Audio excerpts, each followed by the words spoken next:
So fast forward to now, which is not even a year on, and my last launch was 15K as well, US dollars. So As a really health just coach amazing. too, which is incredible. Yeah. And that's like another reason why I Yeah. needed to have Sarah here on the podcast.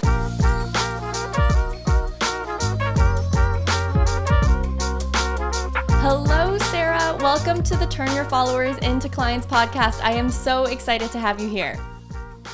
Hi, Vanessa. Thank you so much for having me. I really, really appreciate you asking me to come on here. What a privilege. Yes. And so, Sarah, how about you actually kick off and tell us a little bit more about yourself, your journey, and what you do today? Yeah, absolutely. So I am a holistic health coach and I work specifically with emotional eaters, helping them find food freedom. So anyone who's struggling with like obsessive thoughts about food, binge, emotional eating, anything like that, I would work with to help them find health and confidence and happiness. So the best job, the best job. I love it. And how exactly did you find Boss Gram Academy and why did you even sign up? Yeah, absolutely. And I feel like the first time that I came across your content was on YouTube. And I just remember getting so much value from everything. And when I first came across you, I literally just had no idea what I was going to. I always wanted an online business.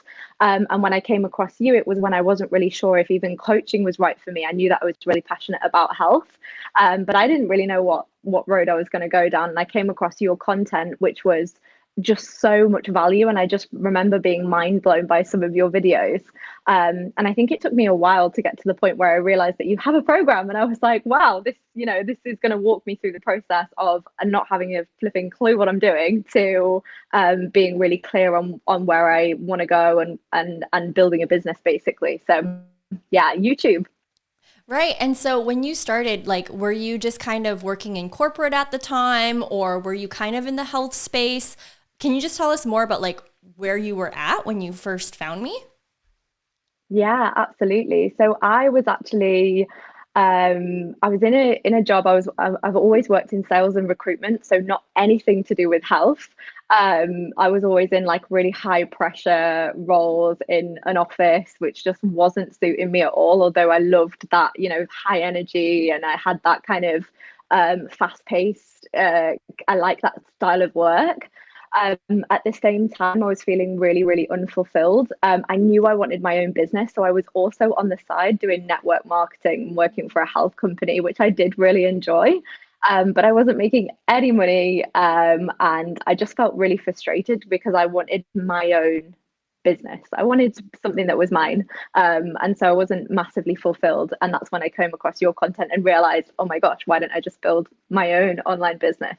I love that. And since joining the Boss Gram Academy, what were some of the results that you have gotten? And the one thing I also want to mention about Sarah's story is the fact that the results that she's going to mention right now was all during the pandemic and during COVID and all of that, which is why I wanted to invite you on the podcast because it was just such an incredible story for me to hear about your success in the program. Yeah, absolutely. And I'm just so amazed by my own progress and what I've managed to achieve with the help of BGA. Honestly, it's just amazing. So I signed up for Boss Grammar Academy last June. And by end of July, I had quit my full-time job and I was bringing on paying clients. So it literally did not take me long at all. I was already studying health coaching, and I was already kind of figuring out that I wanted to be in health coach. But your program literally walked me through the process of like, okay, figure out how to build an Instagram, how to start building an audience and building a community. And so by July, I had quit my full-time job, which I'm just so excited about, especially over the pandemic, because I feel like everyone was just so, I mean, I felt insecure in my job. So I was like, this is the perfect time for me to quit and do my own thing because I already feel super insecure in the work that I'm in right now. Like people are being laid off the whole time. So that just gave me, and BGA just gave me the confidence. I think that's one thing that BGA just really equipped me with was like the roadmap. So there's no questions asked like, am I gonna, if you follow the steps, you'll make it, you'll do it, right? So I loved that step-by-step process, and it gave me so much confidence. So fast forward to now, which is not even a year on, and my last launch was 15K as well, US dollars. So As a really health just coach amazing. too, which is incredible. Yeah. And that's like another reason why I needed to have Sarah here on the podcast, because I've worked with health coaches in the past and fitness coaches too. And a lot of times their biggest objection is, well, I can't hit those numbers because it's so competitive in the health space. It's so competitive in the fitness space. And everyone is charging ridiculously low prices, and I'm getting undercut by the competition. And so there's a lot of limiting beliefs around that. And so in today's episode, we're really going to talk about how Sarah overcame that, the specific strategies that she did and that she shifted in her business in order to achieve that incredible launch goal. And so before we do that though, what were some of the challenges that you did face when you first started as a health coach trying to find clients?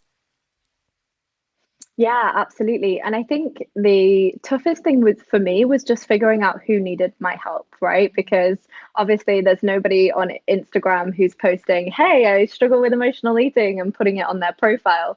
And so for me, it was just like, how am I going to know who are my ideal clients and and the people who need my help?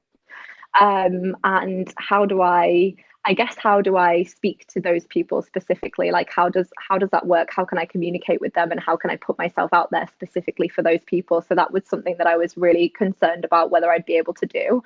I think, a lot of coaches, especially, business coaches, they can look at other business accounts, right? And they can find their ideal customer pretty easily. I think it's quite difficult for health coaches because you're not 100% sure what anyone else is going through. So that was definitely something that I was a little bit worried about.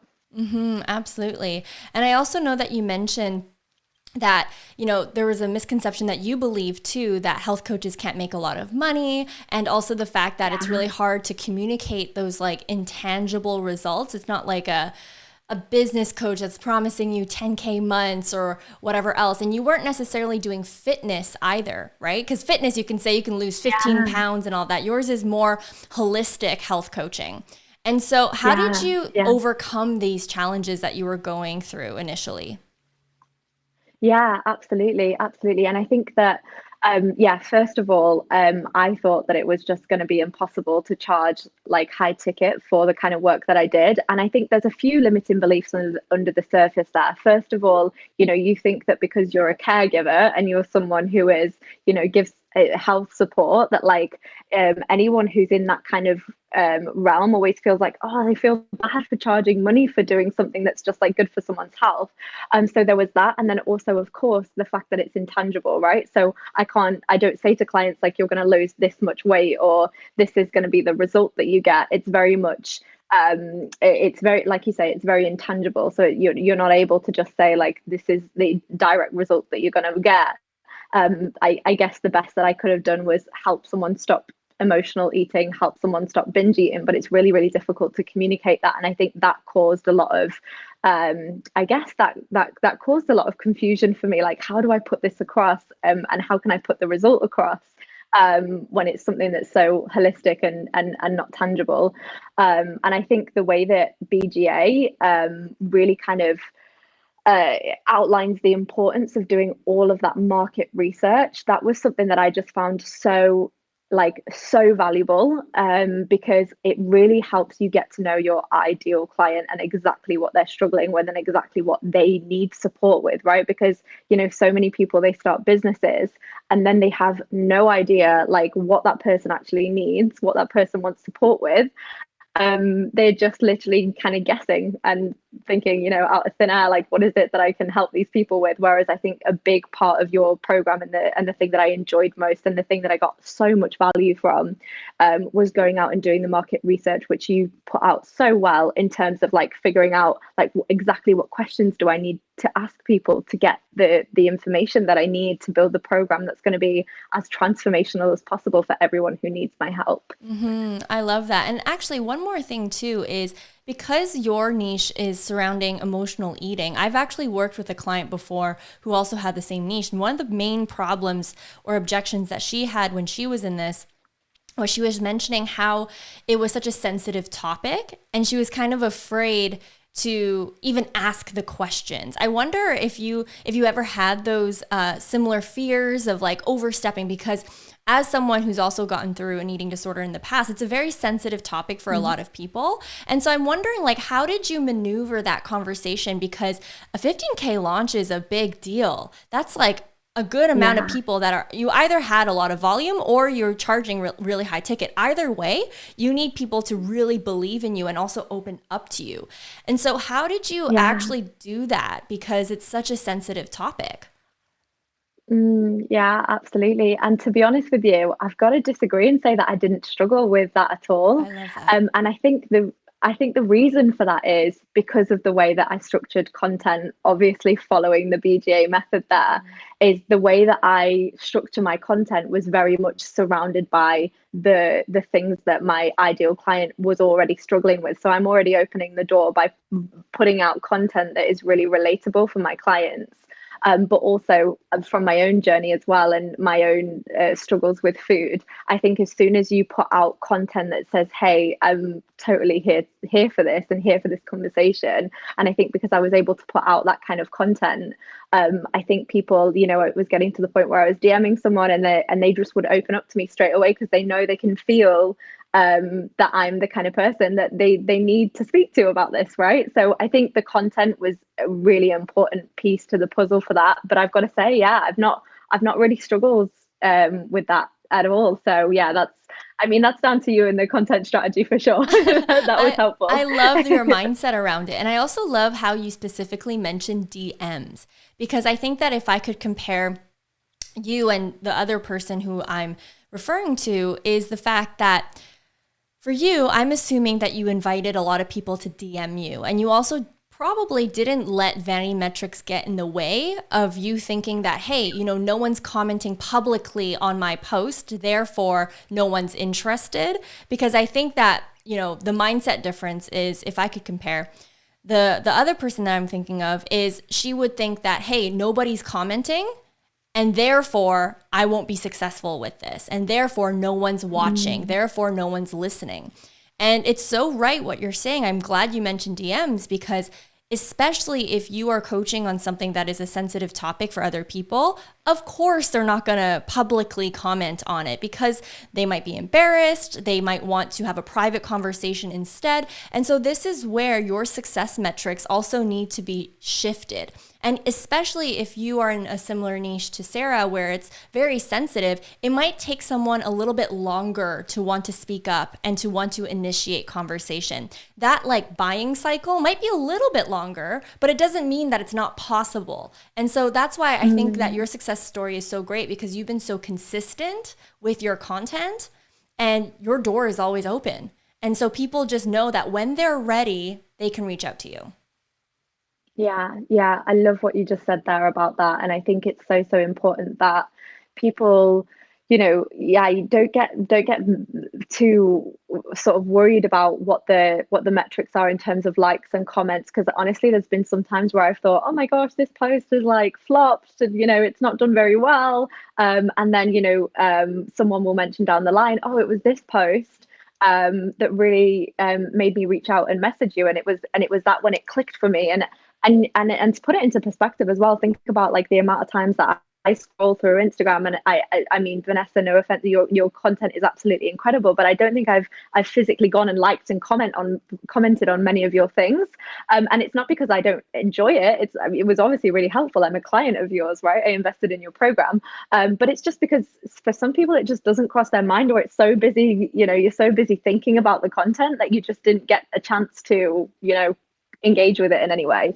So it's definitely something that shouldn't put you off, for sure. Absolutely. There's more people that are watching you than you think. And even if I think about my biggest investments, I never liked their comments. I never liked their posts. I never commented, never did any of that. But I was willing to pay like 5,000, 10,000, 15,000, up to 30,000 to join their programs because I loved their content and I was supporting them on the sidelines, but I don't need to engage in order to show my support. And so I love the fact that we're talking about this. Now, the premise of this episode is really about how you were able to achieve this success after you actually niched down. And so I kind of want to dial it back a little bit and talk about just that process of you niching down, because from what I understand about your story is when you first started out, it wasn't always food freedom coaching. It wasn't always about emotional eating. You were a little bit more of a generalist. And it wasn't until you decided to niche down, that's when you started to see like snowball effect and more results. And so can you kind of talk about what was really the turning point that made you decide, you know what, this whole general health coaching thing isn't working out and I want to niche down to food freedom coaching or emotional eating coaching? Like what was that like for you and why did you make that decision? Yeah, absolutely. And I think that obviously all coaches, health coaches in particular, have this real worry that they are they want to go and help everyone, right? They want to help the masses. And I think the problem with that is that when you're, like you so well put it in BGA in the training that we had with you, is that by speaking to everyone, we're almost speaking to no one. Nobody resonates with your content. Nobody is, no one's really touched by it. And it doesn't really, when you see a really good piece of content, it's usually because you can really relate to it. You really like, oh, like it really makes you feel something.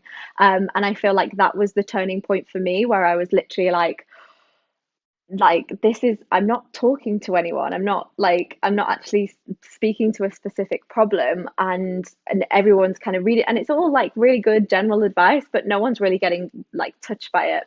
And I think the turning point for me was when we again went through BGA, and I can't even stress the importance of for my business in particular, of doing all of the market research. It was just huge for me because I found out so much about what my ideal client actually wanted, and it was very specific in terms of the questions that you gave us to ask other people, and it really made it so clear that in order for your business to be successful, you need to solve a problem. And if you're very general, you're not solving anyone's specific problem, right? So the questions in the market research and the results that I got back were just like, you need to work with this type of person, and that's the type of person who's naturally drawn to you, and that's the type of person that needs your support and needs your help. Hey boss, are you enjoying what you're hearing so far? Well, I'm interrupting my own episode to invite you to my free training over at www.followerstoclients.com. This training has helped thousands of my own students nail down their niche, create content that brings them more leads to their door, and implement an easy to deploy social media funnel that helps them close clients like a boss. This training is perfect for anyone who is starting out in business and wants to know the roadmap to making 10K months, regardless if you're a new coach, content creator, or corporate escapee. By the end of this training, you are guaranteed to walk away with strategies that you can implement instantly. The best part is that this training is absolutely free and breaks down my entire methodology to signing paid clients, plus complimentary trainings that I don't share anywhere else on my free channels. Register today at www.followerstoclients.com. Link is in the description box below. I can't wait to see you there. And now let's get back into the episode. Absolutely. And it's also, if I could add to that, it's also a negative client experience as well when someone goes through your program and not every lesson, not every module, not every session actually speaks to the problems that they're going through. And also another thing I like to say is the more expensive your program is, the more specific of a problem you need to be solving. It's very similar to a general practitioner versus a neurosurgeon. The neurosurgeon literally specializes in brain surgery, and therefore they can command higher prices because they're absolutely specialized. And whoever has that specific problem, they're in so much pain that they're willing to pay the top dollars to do that. And it also requires a lot more education, a lot more expertise to really dive deep into one particular topic versus a general practitioner. You might not want to pay high dollars for that because it's not really unique to the problems that you're solving, or to the problems that your person needs to be solved. And so I absolutely love that. And so what do you find that on maybe your client side, or maybe even the shifts that you've had in yourself that you've experienced since niching down, like the differences between working with just anyone versus working with a specific person who's like, oh my gosh, Sarah, when I look at your post, that is exactly what I'm going through. How did you know? Like, what do you find is the difference of either energy that you show up in, or maybe the results that your clients have gotten? Anything that you think our listeners would like to hear about so that they don't feel as afraid to niche down? Yeah, well, first of all, I wasn't getting any clients when I was being super generalist anyway, because no one resonated with my content that much. So nobody was really willing to. And you've got to think as well, like if you're going to support someone through something, they need to feel like you get where they're coming from and get what they're going through, right? So yeah, so that's the first thing is I actually managed to get clients consistently when I niche down. That was like the first thing that I was like, oh, right, okay, cool, I can do this, and I have a legitimate business, thank God. And then second of all, I absolutely love as well that I can walk my clients through a process. So say, for example, if I was a general health coach, I would be helping people with losing weight. I would be helping people with emotional eating. But then on the other half, I might be helping someone with a gluten-free or vegan diet or whatever it is. And it's like, you can't have one program to help all of those people. You would have to work bespoke with every single one of them. Whereas because I've got this, and this is why your kind of system does it so well in terms of like building, first doing your market research, then building a niche and building a program around that, all of the things that you found out. And so you're literally walking every single client through exactly the same process. And I have my like signature core method that I walk clients through, and I've become an expert in my field. I genuinely feel like an absolute expert in my field. And that's because I'm walking every single client through the same process. So it's so much easier, not only from marketing point of view, not only from a getting clients point of view, but also to actually work with the clients, because we bring on all these we're so worried about bringing on clients, but then we're like, shoot, now I've got to do something with them. Right now I've got to help them through this transformation, and it's so much easier when you work with one type of person. So that was huge for me. I love that. And basically, like what Sarah is really saying is that it was easier for her to scale up. It was easier for her to work with more clients because now there's a plug and play program for everyone, because everyone going in is at the same level, has the same problems, has the same A, B, C, D, E, F, G characteristics. And so she's not burning herself out creating all these custom programs, trying to keep track of each client and all their individual needs. This time around, it's very clear cut for her. And so that way she's able to, number one, like she said, create a system, and also scale up. And even with your 15K launch, you were able to enroll more people and not burn out in that process too, which I absolutely love.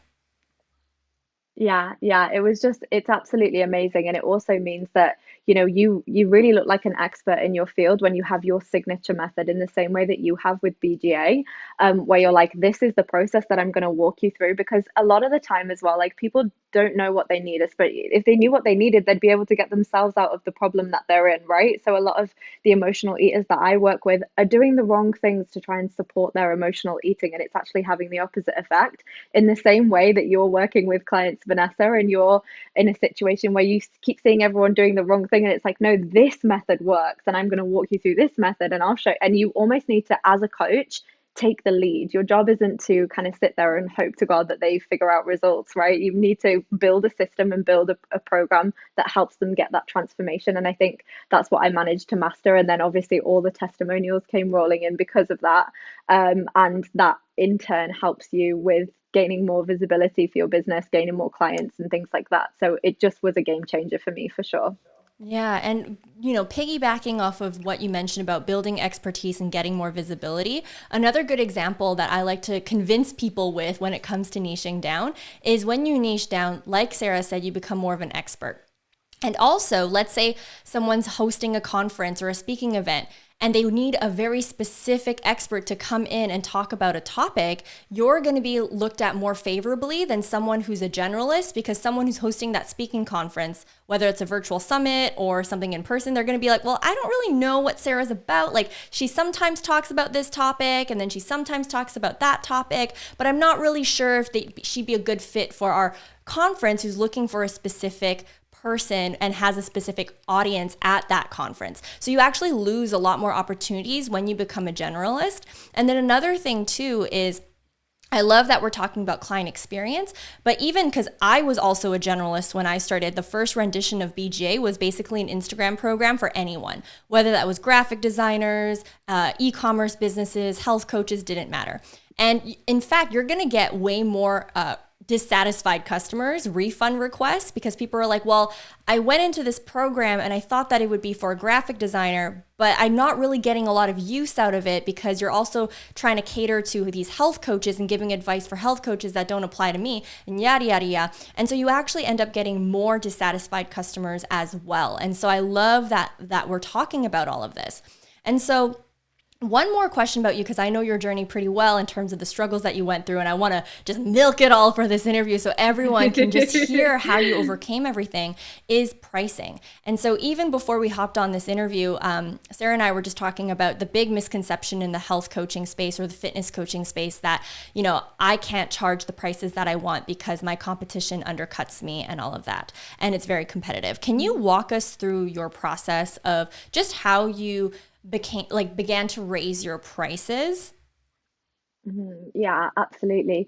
And again, I've got to say, like, I love the way that you kind of put this forward for us, because I think a lot of coaches out there in the industry think that they need to be charging high ticket straight away. And I think it's a lot of the time that's why they're not getting success, is because they don't believe in themselves. They don't really believe in their program yet.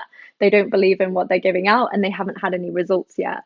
So I think the main pivotal thing for me was starting small and working up. Right. So as soon as I got to a point where, I'd charge $500, and then once I knew that I was getting really good results, I'd put it up. And then I'd put it up, and then and then when I got to a point where I was getting so many great testimonials, I knew that I was giving a better service. My program became longer. I started giving away more. So now I have a whole online platform with videos, and workbooks and meditations and everything for my clients as well. So they're getting so much more value, but it was based on and built up small, rather than straight away going in having no confidence in this. And I obviously I'm friends with a few other coaches who are very stuck at the beginning of their journey because they're trying to charge 2-3 grand for a coaching program that they've never worked with beta clients. They've never practiced on anyone. They don't really know if the system works, and so they're stuck at the bottom level because they're like, oh well, no one's. And it's like, no, you've got no confidence in your program, and when you do have confidence, you'll be able to know your worth, and you'll be able to know that it's worth the money that the clients are investing in. So yeah, so for me, it was very much about starting small and building up my confidence. And every time I got a really good result, I was like, yes, I know that I'm on the right track. I'm doing the right thing. These clients are getting incredible results. And as you build your confidence, you and add more content, you naturally just get to a place where you're like, right, okay, I can do this. Next step. What's the next step for me? So yeah, building it slowly, I think, was a game changer. I love that. And I think like another reframe to building it up slowly too is the fact that you're actually, in fact, slowing down to speed up. And, the fact that you're bringing up maybe some of the other coaches that you've seen who are still stuck, like the fact that you slow down, you're probably even more ahead now, even though you started with a smaller price to begin with. And another thing, just from my experience as well, and I think it echoes the same experience as Sarah, because you basically did the exact same thing that I did. I started really small as well, and then I started moving up, is usually it's pretty clear when you need to charge more. Because like Sarah said, she saw the impact she was making. She saw the testimonials. She finally got confidence in the result that she was giving for her clients and the transformation that she was giving, and also the value that she was giving. You mentioned that you have like meditations, you have all these guides, you have all these things. It becomes very clear to you when you need to charge more. You're like, okay, this is pretty valuable. I'm getting booked out. My clients are getting results, and I can't fit too many people anymore. So I need to increase those prices. And so I am absolutely loving this interview right now. So many juicy things. And so, Sarah, do you have any last words of wisdom for our listeners, whether they are health coaches, not health coaches, anything that you want to say as a key takeaway for our listeners? Yeah, for sure. So first things first, go and do BGA. If you haven't yet, if you're not already a client, go and do BGA, because I think for me, and this is the thing, is like you can't get time back. And the time that you saved me from like just guessing, and I literally felt like I was trying everything, and I've been side hustling for years in different things, hoping that it was gonna, that something was gonna pay off and that I was gonna be able to leave my job. And just by making the time investment, the money investment in terms of BGA, it literally transformed. It's like it's changed my life. I left my job. I'm living my dream life right now. And it is as simple as getting guidance from someone who's been there and someone who can show you the ropes. And as a coach as well, if you are a health coach and you're like, you're going to guide people through a process, let yourself be guided, and invest in someone that's going to be able to support you to do that with a proper roadmap, with the step-by-step process of what to do. And it will save you so many tears and sweat and blood and whatever else it's going to take to do it by yourself. So that's the first thing. And second, be consistent, because that's the one thing that, like, I've gotten up every single day for the last year and gone on my stories and done trainings and done content, and I think that's really, really important, to be consistent so that your community knows that you're going to show up, right? So that was one thing that really, really helped me. So yeah. I love it all. And Sarah, where can our audience find you if they want to get connected, learn more about your journey, or even become a client of yours one day? Amazing. Yeah. So obviously on Instagram. So Sarah Elizabeth, and it's Elizabeth with an S, not a Z. Health. So at Sarah Elizabeth Health. And yeah, you can find me on Instagram. I love it. Thank you so much, Sarah, for being here. Thank you so much for having me. I really appreciate it. Thank you. You just finished listening to an episode on the Turn Your Followers into Clients podcast. If you enjoyed today's episode, make sure you leave us a review on iTunes, and don't forget to share this episode with your friends on social media. Just don't forget to tag me at vanessalau.co on Instagram. Now, if you want more of that good stuff, head over to www.vanessalau.co, click on our blog, and access all of the show notes from this podcast. Now, boss, keep doing the damn thing and building a business you don't need an escape from.